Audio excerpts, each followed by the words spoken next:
Tá tú a géisteach leis na Gaelgails ar Raidió Rí-Rá.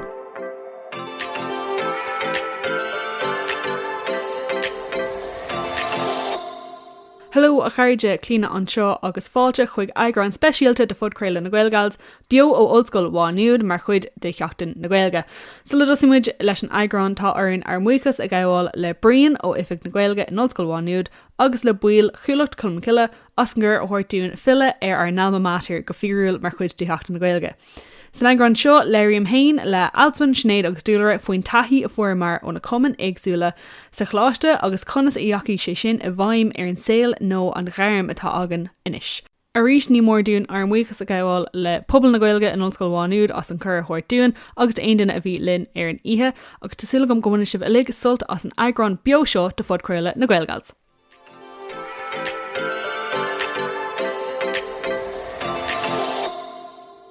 Gur mí mágad a bhríon agus helógaí a chairde. Tá sé tharbh jazz a bheith arráislibh inar nGaeilge mátair mar deartha seo é go fíriúil an átar thosaigh an bringlóid na Gaeilgails agus támuid just cóbuíoch as bheith an seo agus cóbuíoch láta a bhríon as cur a thuirtún liscom an raibh aon is do go cura fáide agan an rinneamar yes cínte genemis é sin coscopi is an rinneamar leis an gceann seo so támuid cóbuíoch díos a bhríon as cur a thuirtún bheith an seo libh le haid podcréile beod na Gaeilgails mar chuid de Sheachtain na Gaeilge agus tus gom ghfuil Sheachtain na Gaeilge cógan áthach agus ghfuil an airtin ruí ag dulráig tá muid buíoch le gachtain atá an seo freisin. So is tóga san eagrán seo nó san eagrán rih hí na Gaels a chuint faoin gCuallacht agus na cuimhní is fearr bhí acu an gCuallacht agus béimiid déanamh písabú tráta ar sin comá agus tóga béimiidne ag léir faoin na deiseanna atá aglan is tóga agus muid ag oibre nó muid ag súla bheith ag oibre go luath. Marall ar an taithí ar fuair mar sa gCuallacht agus dar nóí tá na Gaels ála seo lom inis Alswyn Sinéad agus Dúlra so Gaels chutá sibh so go bhfuil sibh se ar fad go maith. Is tóga ar an céad rud a dhéanamid ná aithne a chur oireann libse roiint rudí rá faoi beidir an cursor rinne mar an ról nó na ról i mo chása nó na ról annachcuid na ról a bhí agamsa in san gCuallacht ní bhí mar ar an Ollscoil agus so beidir Alswyn tá so mé láta pís beag ar ráfiú tain. Hello. Is mis Alswyn agus hosa mé in Ollscoil Mhá Nuad ag gáilgus le 40 agus maithim gur bíd mis agus clí na seanad mar grosig mar le séimhle you know hin agus cruic mé an sin a gaibhí sa Sheachtain rinne mé stad ar nuaga agus na man chumaráide leis an gCuallacht bhí mé mar anadí na darbhlína agus an sin mar las uachtarrán agus iní sin for post le chunar na Gaeilge bhí mé mar cuairthir trí level agus bhí deise go obair leis na Cumann timpeall na tíre. So bhí sin really cool agus tá mé agsúla leirlibh faoin ról sin agus bhí conascar ceirigh na scileanna a fuair mé agus méid leis an gCuallacht le mo chéad fust mar céimi. So dúlar an céad an eile? Is dóile mé. Dí bhar fad is me sé Dúlra níon le agus tá mé ag gobar faoi láthir mar bhúntar man scoile leis an Gaeilge agus leis an gheall, Tá mé fós an Ollscoil Mhá Nuad me se an tain Gaeilge atá fóca san Ollscoil me se an lenamh is dócha agus tá mé trí bliain is fedéis agus rinne mé céim sa ceol agus Gaeilge hosí mé i 2016 ceapam. Is dócha mí bhean fór 2016 bhíán agus cin post bhí agam. So bhí mé sa scéim chonathe nor bhí mé sa céad blin, sa dar blin agus sa trí blin i Mhá Nuad agus bíd sin na léhananta aber Gheall agus sa gCuallacht freisin. So thug sé sin sprága dom dul le haie ról onadí na scéime nor bhí mé sa céad blin, so bhí mé mar onadí na scéime an sin.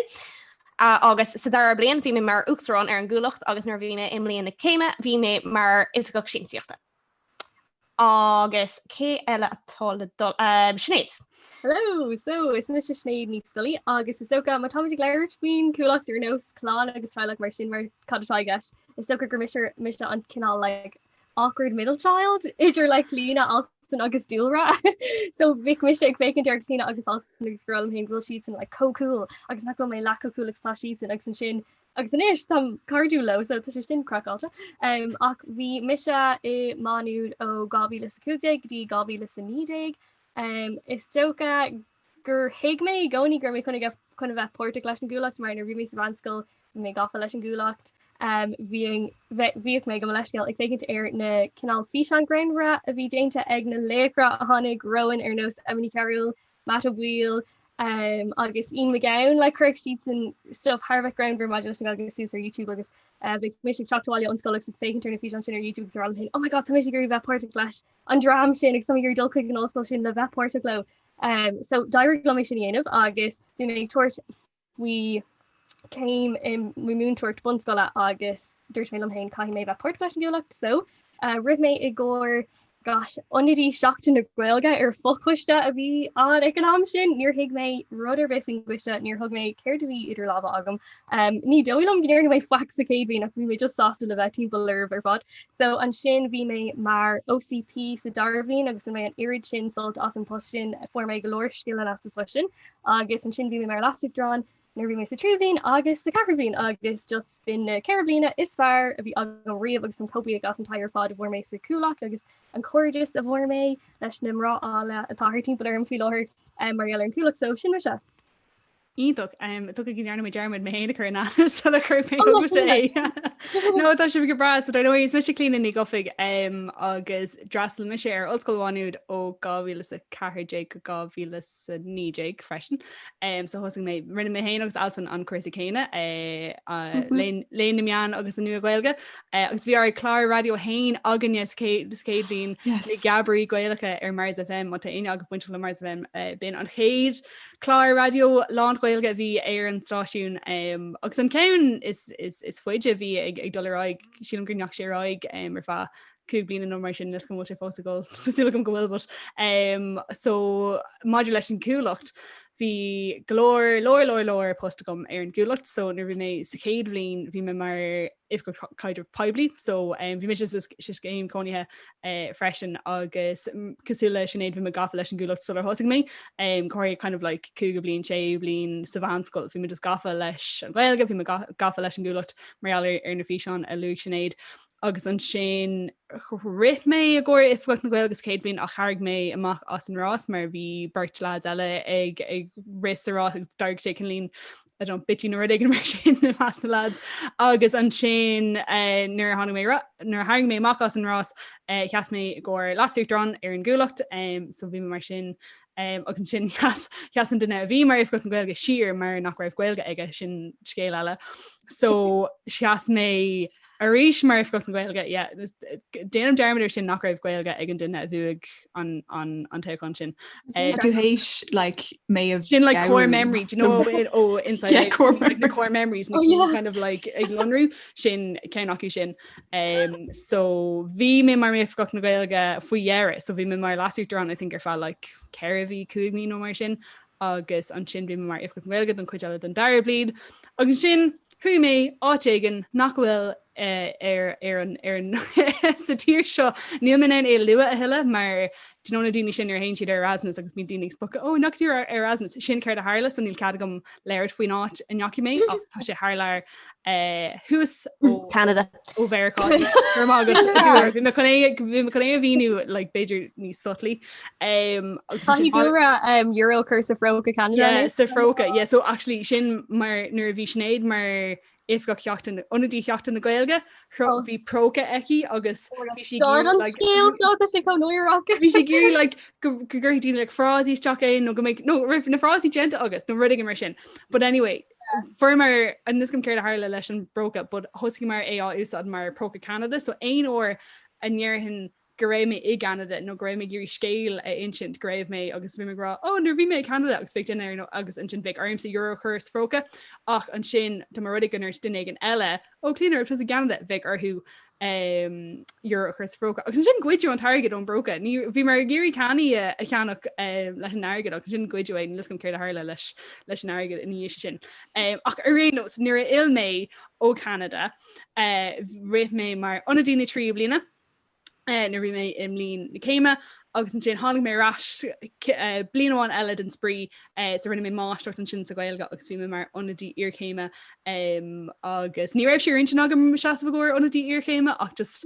ní credim sin clína ní Egan sí nó bhí me ará ar fa mí nach raibh mé chun ré I was like no tá mástrucht le déanamh agam tá mé géirí like you know céim a bhaint ar no yeah céim mástrucht bhaintach agus tá mé géirí seasta siar beag ganín agus yeah níor háir sin so bhí mé mar onadí iarchéime an sin ach an éis tá mé mar lasútar an don Gaeilge in éit amach linn an éireann so bhí mé gobar leis na héintis áitiúla no na héintis mach léon maidir le chucann cí na Gaeilge so sin stair móthréimhse agus airdréimhse in san gCuallacht. Tá sé gas go déan sé cófád a siar ó hosí beidir na héin agus Alswyn agus Dúlra fós ein sa táidir dul tréimhse Sheachtain lína ó kind of tús go déire sin toris nó astra na Gaeilgeals Gúlacht Colmcille. Agus dócha marall ar an taí atá fáite a gin agus caafar bhfuil taí cin an le an fáite a gin marall greibh an éiritin rólanna agus postna agan ar an Gúlacht. Na deisna a fuair marall ar an taí sin na scéalanna a d'oibre marall ar an Gúlacht agus stocha le an taí a chuirte sin agus conas mar chuidig an taí sin linne inis agus muidig obair nó muidig a tuair faoin tógra seo na Gaeilgeals conas ar chuidig an taí sin linn é seo ar fad a dhéanamhdíobh. So Alswyn, tá sóim me lása cé na deisina nó na scéalanna is mó a fór tusa marall ar an Gúlacht. Agus beidir ar na Cumann freisin mar bhí mar baintach leis an gom Gaelach ar freisin ar faúpa bliana freisin. So céin kind of scéalanna nó deisina atá fáite agus marall ar an kind of an obair nó an taí a fórtí leis na Cumann ar an Ollscoil. Yeah, tá ceart a go déanam dermdar mar a phléim agus an hostig muid na geabhraí Gaeilge agus lán sé ará an sin ar faúpa bliana so má muid. Tá muid le mula. Tá muid le mula. Yeah, so mar gheall ar an Gúlacht agus tá sé gas like nurse swinium faoi tá mi sé imethe ón Ollscoil níos mó ná na gheall eile mar gur chuiceann mé I think an curb bliana nó trí bliana ag an státe. So mar sin tá mé hééis bheith ag obair an éan na Gaeilge ar fá tamil agus mar deap mí slúthe nar a bhfuin mé mo chéim amach ire an teirigh sin churméisteach ar post le chunar na Gaeilge sin an cuairthir trí level agus mátá sin buinte go leis an Cúallacht tásúla gom gCuallacht nach ar an duine tá aró sin in leis. I sé an róla an duine sin ná cóirú a dhéanamh ar na Cumann mars craimhcha iad de chunar na Gaeilge agus agraíonn cairn siad lo chun siad tréáil ar fáil agus buin siad buintach leis na mic an thuirs go dtí iireachtas na saona agus scapíonn siad ólas faoi deis na fosiíochta do bhicléin. So tá an buint chunar na Gaeilge leis na micléin agus ceapam go sé ionintach go bhacha mé an nasc mar gheall groimmuid ag freistal ar tréáil na Cumann. An sin nar bhí mise a agrú, bhí mé an ann cinál an nasc sin dhéanamh like, idir na Cumann éagsúla.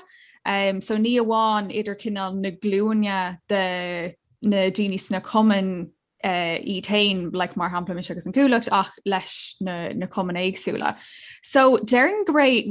tá gom gur bé mar gheall ar an ró sa Cúallacht go fur mé an post sin. Ní mar galar mar céin. Is mar galar nar skillanna bhí agam sa skillanna agrán so leis an nasúrán is iad an rúní freisin so bhí mis dahí ar nótaí a ghlacha agus miontuircí scríb agus iad scapa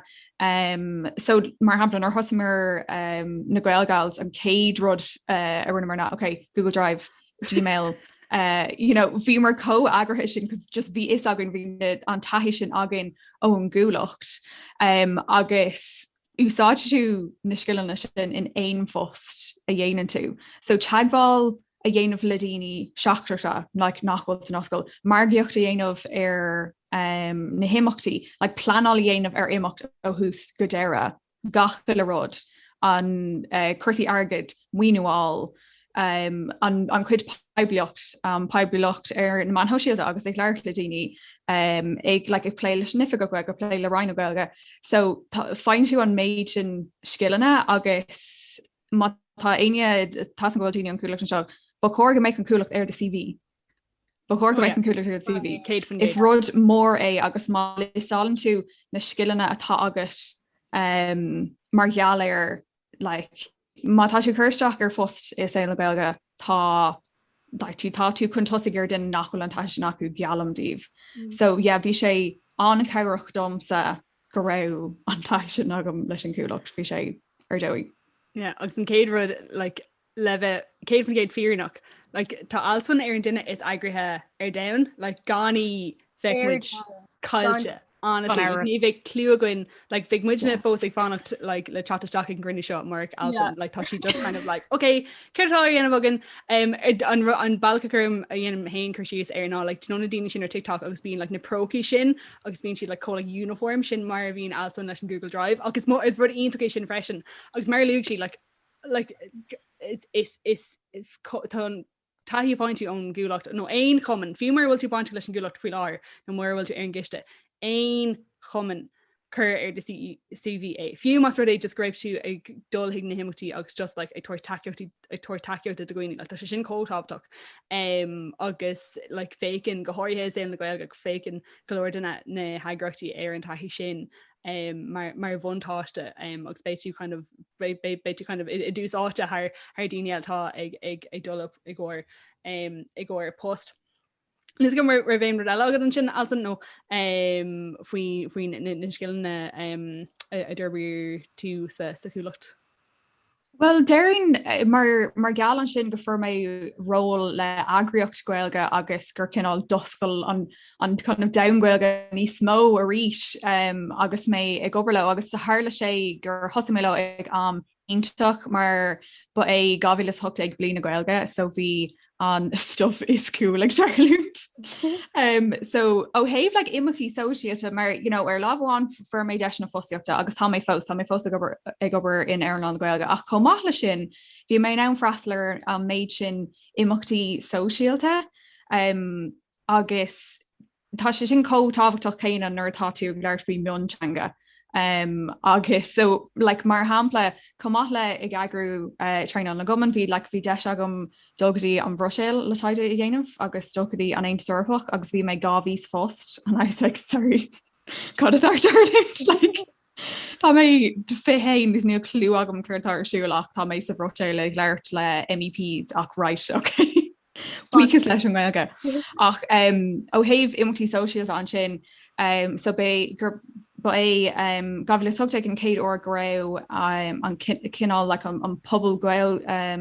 an colcuil ag an picnic letrach. So bhí deis agam dulgadí electropicnic mar cuid an obair, bhí sé sin glas. Comátla sin bhí deis agam dul gotí ors an uachtarán agus casa leis an uachtarán agus na Madrí agus bhí an scachrod. Mar gal go raibh cinál ceann na kosher deasa aige. Agus bhí cura ag ar fearnar fád freistal sin agus comátla sin agus bhí óád eile ambassador Americanach freisin agus bhí just an méid sin rudí cool ar siúil mar geall ar blian na Gaeilge agus ní bheith na deisna sin agam marach an róla bhí agam in Ireland na Gaeilge ach formé sin mar geall ar an cúlacht. So tá sé deas le feiscin céir atá amach roimh agus sibh fós ar an Ollscoil tá an méid sin rudí an bhaid an sin bín Ginny Kappa like man tú an igéir an múntartaí aanamh like tá méid sin deisna ann leis an teanga agus fiú inis agus mé kind of igéir mar céad cé meile dhéanamh tá anna chu deisna ann so yeah. Sinéad céir fuúta cé na deisna nó na skillna a fór tosa marall ar an taithí leis na Cumann nó leis an gCuallacht. Dus stocha bhfuil gá cean rin agam ceanháin acu siimplí golóir ceanháin le piscio hippy dippy tais go ghfuil roií an seo agus dearann sé le me goní gur hippy dippy ghil gornúirt mé so tá mé cuián leis an branda sin. So ar dúspóire is stocha Madú le chusaí oibre is omí dúir se atá cruthe ag an bhfuil good dom, so an cean is mó hagans gan cuimhna ná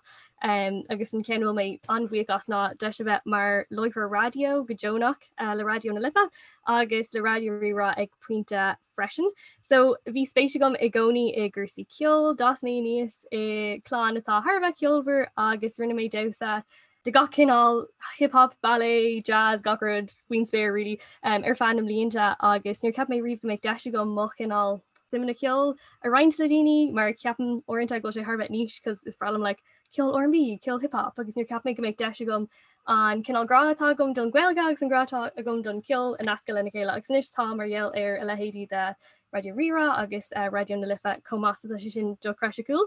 So is dóga like san Ollscoil hínig mé suas leis an méid sin Cumann like ar lána gomin ví tú gulhart agus ag sinna suas le golóir Cumann agus ceapá go mé há buinte glóir fád an líonar fád obviously níl an méid sin ama ag daoine lena sinnéanamh. So don mé leis an gCuallacht buchas mór leis na déthe agus buchas mór le dua agus don mé le Mars FM dun chuid is mó freisin.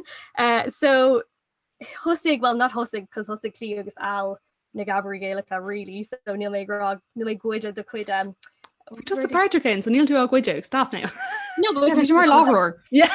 Hosig sibh so níl amach gragur mé like mar chuid den na gabarí Gaelach but bhí mé se al agus ifa mar loiforí ar fa blina ceapam agus bhí mé grálam hain le is tócha má éistem siúr is bheith nóir ar marhealarna ar dúspóir aspa tu duineach sa bheith árágam agus ar an daradul si is like na botún ar fád i dhéanach méid maidir le cursí technoliaachta a bhaid an bhaní like bhí sé godona like bhí an méid sin fáim technoliaachta agan i gcóí. But is tócha marach na botún sin agus na cinál ceachtainna sin Jainta agam ní bheith chlór ceolagam ar Raidió na Lifa anis, like, you know, so caihí tú na botún sin dhéanamh agus na sciile na sinna elam, chun curla tain agus, you know, os glóí níos mó duris a go meiscail dit in ige sin mar thura. So, yeah, stocha go raibh deiste gom freisin aithniú com ar daoine atá ag obair Raidió na Lifa ar nós Emily Carroll, Bonraíonn, Bonraíonn.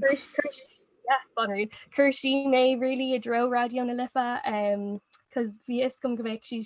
portach leis le chlóracha ceol agus na chlóracha cainteach scarcar sin agus bhí mé gcóí gurí bheith portach. So is sto gur thug an Cuallacht an winning do mé sin dhéanamh freisin mar just tháinig mé rud igen ar Instagram agus dúirt mé am féin le cén fá nach mé má golóir rud mar sin dhéanamh mar tá an Gaeilge agam tá taí agam inis marhealar Mars FM agus marhealar an Gaeilge, so like chuirhí mé má anam sios agus an sin rinne mé cúpla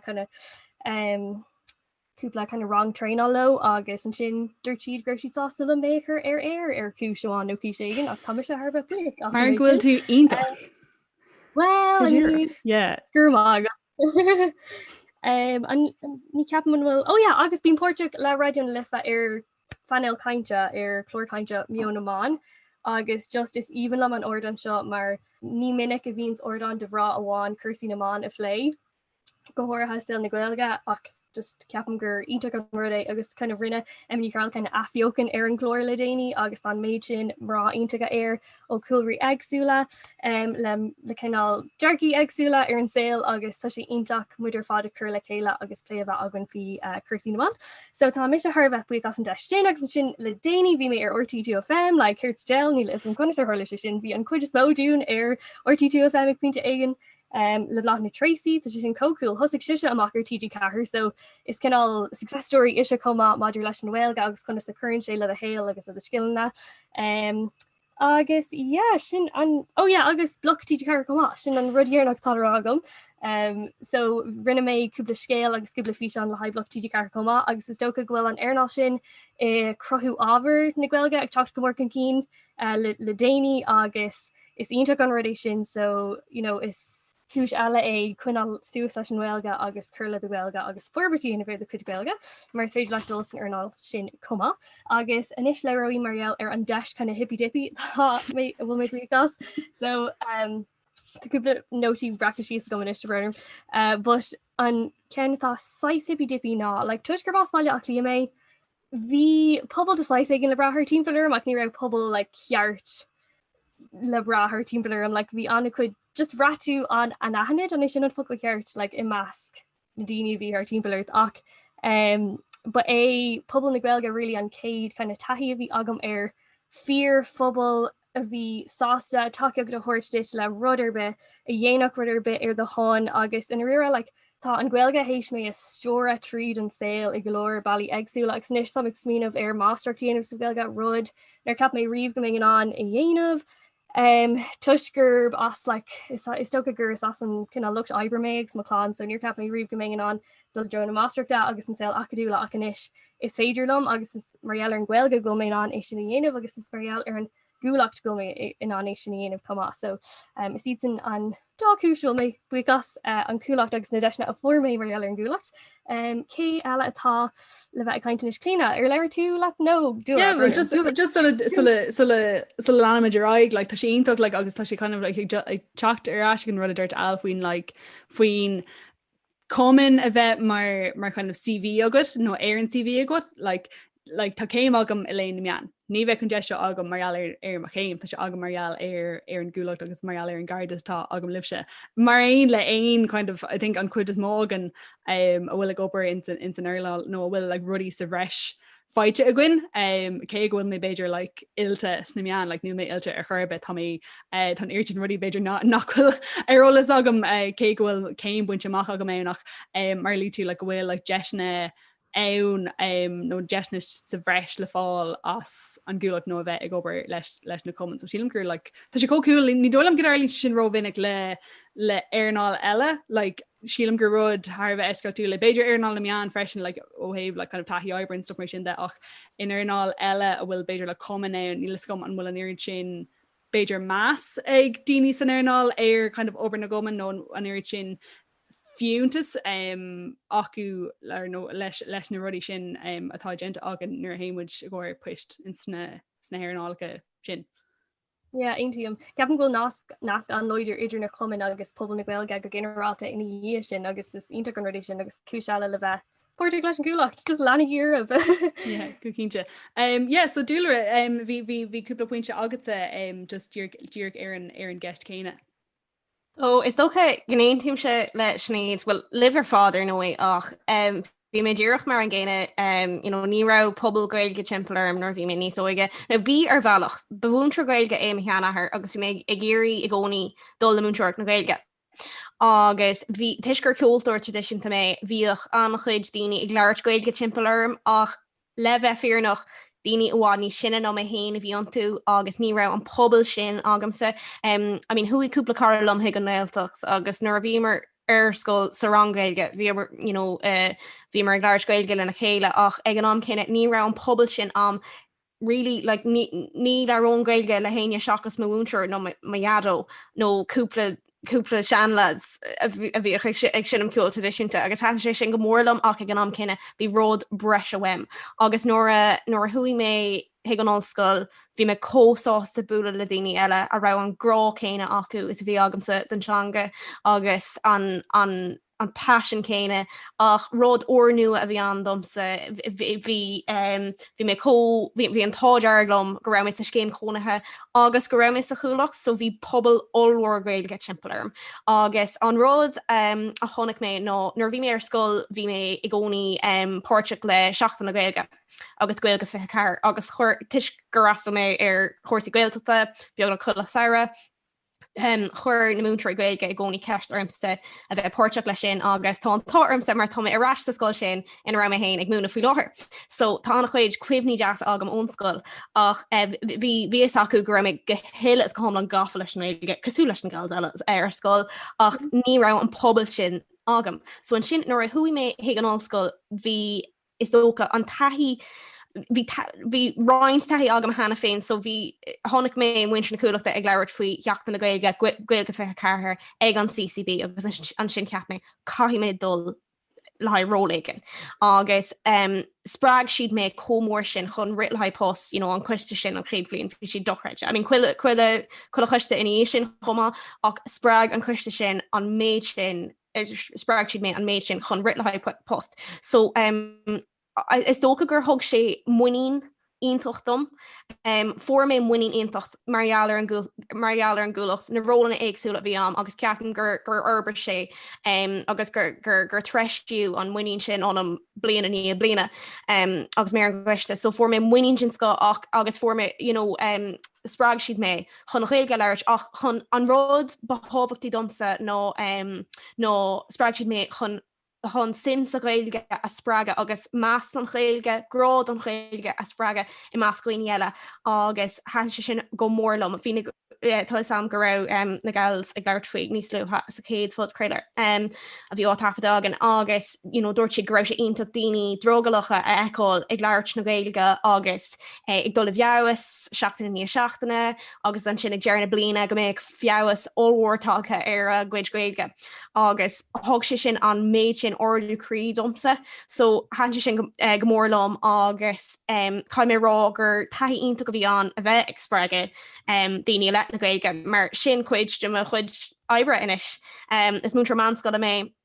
bíon nílam sé ag múna in Ollscoil so bíon na dégraí an drogalach chuna gheilge leirt bíon an chuid acu an dúltoch I le na teanga ach mar gheall ar an taith sin a bhí agamsa leis an gheilge leis an gCuallacht bíon an foiinemh sin am mar táam is féidir mion daine ahrú ach orintanta seans go méid lághbhis nach chuirt ag géirí tuairmí chuoine ahrú I le na gheilge orintanta bíon lághbhis nach arm ach an sin cuimhneam siar ar an léanta a bhí agan sa Clíodhna agus cuimhneam se is féidir é dhéanamh so bíon an fuinmh sin agam an beog sin anam agus an tilsinna sin am amión ahrú a le na gheilge mar is féidir é dhéanamh agus form méid sin taithí lei sin marall an gCuallacht so sin a chéadród is socha an chéad deis a formé an gCuallacht an príomhheis really I mean beag ban ar na rudí ar fád a luí na gaels eile because atá an tírid sin an. Ach an dara rud ná bhí an tálamsa a bheith mar uachtarrán ar an gCuallacht cosúla reinint na gaels eile freisin agus bhí an táir ar fád bheith ar an gcuist in éonchar ach bhí an táirmsa bheith mar uachtarrán ar an gCuallacht le linn 2017 go dtí 2018 agus bé sin comóra céad fiche bliana na cCuallachta so brethlá na cCuallachta an tanam a gléoch ar an blion sin agus bhí anchuid imachtaí agrathe agan agus bhí mé ag obair go lú le hOifig na Gaeilge or le bradseo bhí anna gnám agus le roiin na Gaeilge freisin agus for mé an méid sin taithí a bheith ag obair le daoine eile daoine có profisiúnta bíon often na Gaeilge gohíntaach agus bhí siad gohíntaach ó linn agus le gacuiste ó hús mar réimhse san Ollscoil go dtí inis tá mar fósta lé le hOifig na Gaeilge gur mí mai go bhríon as an deis iontaach seo agus bíimiid cóáasta bheith ag gobar le drámanna mar sin drámanna seachtracha mar luí Alswyn hena féin ach an rud ná ceap mé raibh sé iontaach nás go bheith am le rud atá cóstarúil sin rud a hosaí cófáda sin wen agus rud táhachtach le rud a bhí an nuair so seans nach bhfuil is ag mátá aon seo nómhás Ollscoil Mhá Nuad dóibh seans nach bhfuil is a goh socha gur bhás gur bhás Ollscoil Mhá Nuad an chuid síomh ach clíorscoil a bhí an agus atá an fós so bhíoch na sagart ag lé leis an gCuallacht blianta ó hin agus so tréimh se starúil a rud starúil atá an is tócha rud starúil atá sa Clíodhna agus tá an tálinn gohfuil an deisisin agan an is tócha na tradiisiún sin churrá pobl Gaelach a bheith agan in Ollscoil Mhá Nuad agus bhí mé chósáasta le linn na bliana sin aithna níos fearr a chur ar gcuoine a bhí páirteach leis an gCuallacht thar an stair daoine ar nós brandan ó Dublin duine atá sna 8taí go bhhéistom sna 7taí nó sna 8taí agus bhí sé páirteach leis an gCuallacht agus chuirmar aithna air le linn na bliana sin ach daoine a bhí páirteach leis an gCuallacht freisin sús le jeplaíon ó hin nó níos mó daoine ar nós padar ó cuéhfannig John ó lidán daoine mar sin luigh sibh an chuid daoine han féin ní féidirlumm gach ile duine a luath ar nóí ach a bheith páirteach le rád atá níos mó ná tú hain is tócha rud starúil a bhaid starúil le cúnamh go Joe agus tá an tálinn go raibh an deis sin agan churrá chuig an géadlún eile agus tásúlam go leanaí si go Joe. Yeah, I think gur gris sin agan a lig like gur bhhaigh tú a gáinnig greibh tú mar chuid de rud ag an níos mó ná tú hain like agus fiú I think like gohairthe like is an rud a bailum faoin gCuallacht agus beidir an rud a búlam faoin not a bú, but as an rud bevasa faoi ná like na gradam agus like is cuilamsa an bblin a raibh mission mar lasú Durán / if na Gaeilge go raibh an éid sin breúin kind of na gradam, so idir na gradam glór na nail gradam na glob agus na Cumann gradam bhí gradam chun na Gaeilge an freisin agus bhí códíirithe sin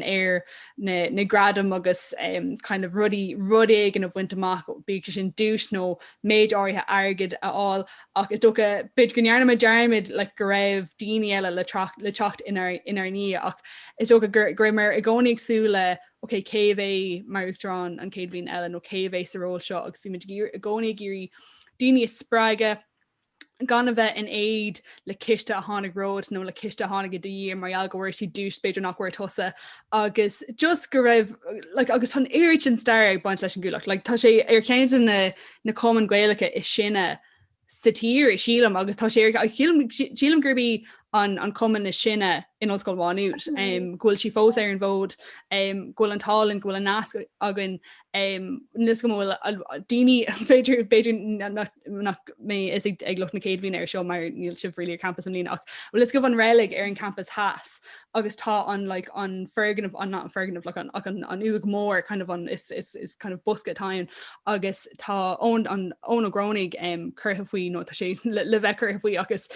is gheall am chuid é sílam ó like na blin ó hin agus duine de bhhanairí chun na Gaeilge bhí ann agus like tuigeann tú kind of rudí mar sin go bhfuil an nasc sin idir tosa agus mar lú tú dúra idir Brendan ó Dublin na daoine tháinig ró an freisin ghfuil an nas sin agus an sin go mé suúgan go mé daoine céad fithe blin ar aige léir fiúne agus bhá Jesus le tá mise mar Gaeilge clín na gofií nó tá mise mar Gaeilge galtaí agus agus sílagam nach mé inú ar an campus Haas ach sin rud eile person úmid is seo mar Gaeilge comid bheith oh yeah má Jane cremating arm agus just chuisteach sa fróca mé má tá an próca fós an próga sin mé agus ach is dócha like just le mo foiointí hain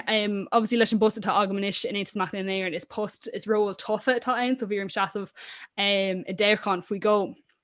agus is cuilumm an teáin ag na CCBna a ggóir OCP bhí mis céadlín agus bhí dúla bhí tusa léir ar seo freisin faoin le muoín agus bhí mise ag crith le hagla nuair bhí mé ag dulsús ar an státe sin. Cé go raibh kind of taí agam ribh leis an leathnach an Gaeilge bú a bú mátá daoine róg le leisteáil faoi sin leathnach a bhí agam nuair bhí mé in san cúga blin ar scoil agus don airteist ach go raibh an taí agam ach bhí níor is agam conas léir le daoine nó léir le slua nó mo chuid mínta a chucin cí nó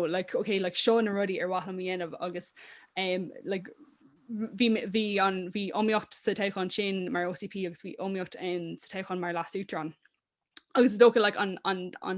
an ceacht a dela mé ná plán a bheith agat níor tú go gur teáin agus gan éonrad a geall nachhfuil tú nán a chur a bhaim nó a bhaintach gan a bheith kind of tá me géirí go méid fergnamh na nálín mar fergnamh na Gaeilge tá chun é seo inanamh tá just chun fáil ré le gach ábhar eile gach léicht eile fergnamh na Gaeilge nó áras na Gaeilge bheith san nó rud an kind of seafóideach mar sin agus sin an muoín sin freisin so mar méid mar luúg méid bhí cuaig ról éagsúla agam ar an gCuallacht mar méon taréis seaamh i gcuaig teáin éagsúla. Ní lis go an méid an taithí céine agamsa na teáin is a bhí nuair chu méid I go over le USI mar ní raibh mé if go chlán I'm sure I was nervous about agus cheas an taithí bhí agam leis gCuallacht kind of in áit an taithí bhí daoine eile kind of seas san teáin áitiúla ré a ggóir Uachtarán ar an Aontas ní a bhéonrad dá lehéad sin genta agamach is tócha marall ar an na teáin a ligó agus is tócha an kind of an fullíocht a bhain leis freisin agus an gin rud céine tá mis sécrétin sús in san ról seo I miúil agus fós bhíarm sa chuna cuioine ar cétá an techt i mí bheith léir le daoine a mé sim agus teas a ról agus buic mór le dí ghfuil berrteach teas sa ról am lína ach ghfuil tú gánig smuoinmh ar cé atá le techt i dhé so sin rud a déile mis rénos agus an kind of an rudéirnach ná an croí agus na bailí agus na rudí chrochiir mar nervhí mar sa cúlacht, like, bhí si dochreide, like, nervhí, I think, Aoife bhí rá faoin na shot glasses, like, bhí muidena ar an seachtán bug an óthach ar lá na goman thar aon cin eile, mar just bhí shot glasses beag bídeach pláisteach, agus bhí gramán beag le cúlacht chun ciile le logo na cúlachta orthú. Agus bhí daoine just gafalo. They're like, oh my god, shot glasses ag lá na goman, like, you know, cé ceapá go méid sin cadíthe. You know, na himotí, like, scuimlam sa bhí láin, cos bhí lá le Valentine agus lá na bancóg ag teacht ar an lá. I think siad ar an lá céine nó ar an teachtain céine, so rinneamar póg agus pancóg. So an rud an rinne mise ná nuirtáisiú i de chlub nó i de Cumann fáintú go leir ciscíní agus ar nóí tugann tú amach pancóga. So bhartí, I think mise nuir im lína céime, chuir mé na ciscíní thar an chláirbáin a seomna Gaeilge, agus chuirrma é sin an mé an dúrs, and then is cumlamsa because like freaking nálín bhí nán, so bhí na léictóirí Gaeilge ag siúil háiris an dúrs an tamar fad, agus cumlamsa go raibh like 3 léictóir ó na Gaeilge, agus bhí mis ag sí isteach sa seomra, agus gréimh just like, tuairte amach pancóga, and then just bhí si de fécant ar like na ciscíní a lig ar an gláirbáin. So sin rud could just like ag tucht sús le swinti óir le daoine a bhela dro na Gaeilge nó a bhela a dro de rud nó cibéad atá a dhéanamh, bhí sin common nó na Gaeilge, like bíonar an irid sin friggin swinti éagsúla a cheappa chun daoine a bhela a dro an leithnig nó a dro an fudcréalta freisin. Agus darnóí like leithnach or not leithnach scrapléir glór na nail. Okay, right. Bhí mar ligáin. Tis go gur tromlí atá gist ach like sprocátí ifrahain gan rudí ágáil hiag nó mé dearnach cé gan mar é sin de hir. Gachlín. Céird? Gachlín. Kind of arts and crafts, like bhí na frebs ionach ag an scrap leir glór na nail, mar just bhí an an taithí acu le glitter agus glue agus like le PC beag a pop air a gcearmach agus a grama agus like, you know, green graph agus gacamar sin a grama hiag an leir. Agus just like na rudí randomacha, like just na smuinte iontacha, bíonar é sin a bheith agad fós go háir nar táú beidir tuair faoi fudcréile nó leathanach Instagram nó má táú ag obair an airnáil le Gaeilge agus táú géirí teach sús le smuoinmh ar, okay, conas is féidir léon diagóirí a bhela le bheith mar chuid de chunan na Gaeilge nó níos mó sima a bhaint as an Gaeilge freisin. And no chur a Gaeilge freisin. So it's a good iad na rudí a déile mise arénos kind of stuff leis na teáin agus sin an crochiachas freisin. Ach sin an gurbin é don eagrán seo arénos don deircuid den fudcréile bio na Gaeilge tásúla gom gur bhaint sultás feicimiid an chéad eile. Stána go libh. Slán!